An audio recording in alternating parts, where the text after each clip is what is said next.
Superstar দেবের upcoming movie Raghu ডাকাত। Already এই মুভির হাইপ কিন্তু আকাশচুম্বী। অনেকেই অপেক্ষা করে আছেন কবে দেবকে রঘু ডাকাতের চরিত্রে দেখতে পাবেন। তবে সম্প্রতি একটি প্রেস মিটিংয়ে দেবকে রঘু ডাকাত সিনেমার লুকে দেখা গেছে। ইয়াশ ও নুসরাত অভিনীত আরি মুভি দেখতে এসেছিল সুপারস্টার দেব এবং সেখানেই একটা প্রেস মিটে রঘু ডাকাত মুভির লুকে দেখা গেছে দেবকে। দেবের ক্যারিয়ারে সেরা একটি মুভি হতে চলেছে রঘু ডাকাত এবং এই মুভির গল্পটা কিন্তু দর্শকদের কাছে অনেক ভালো লাগার মতো। বর্তমানে টলিউডের হিরোরা কিন্তু অডিয়েন্সের চাহিদা না বুঝেই আলতুফালতু প্রজেক্টে কাজ করছে। আবার বর্তমান সময়ে সিনেমা প্রযোজকরাও দর্শকদের মনের মতো কোনো গল্প দিতে পারছে না। এই দিক থেকে টলিউড ইন্ডাস্ট্রি অনেকটাই পিছিয়ে আছে। বাট একটা কথা মানতেই হবে, সুপারস্টার দেব কিন্তু অনেক ট্যালেন্টেড একজন অভিনেতা এবং তিনি দর্শকদের চাহিদাকেও অনেক প্রাধান্য দিয়ে থাকে।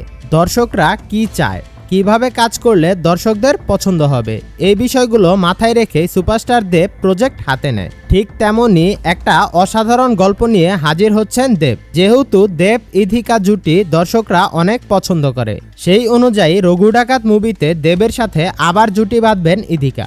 রঘু ডাকাত মুভিটা একটা অ্যাকশন জনরার মুভি হতে চলেছে। অ্যাকশনের সাথে সাথে এই মুভিতে পুরনো দিনের কিছু ইতিহাস তুলে ধরবেন সুপারস্টার দেব।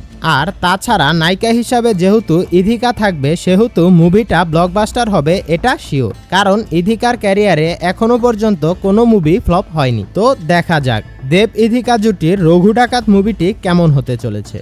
আপনার কাছে কি মনে হয়, কেমন হবে রঘু ডাকাত মুভিটি? অবশ্যই কমেন্ট করে জানাবেন। এরকম আরও ইন্টারেস্টিং মুভি আপডেট পেতে আমাদের চ্যানেলটা সাবস্ক্রাইব করে আমাদের সাথেই থাকুন। সকলেই ভালো থাকবেন, সুস্থ থাকবেন। আল্লাহ হাফেজ।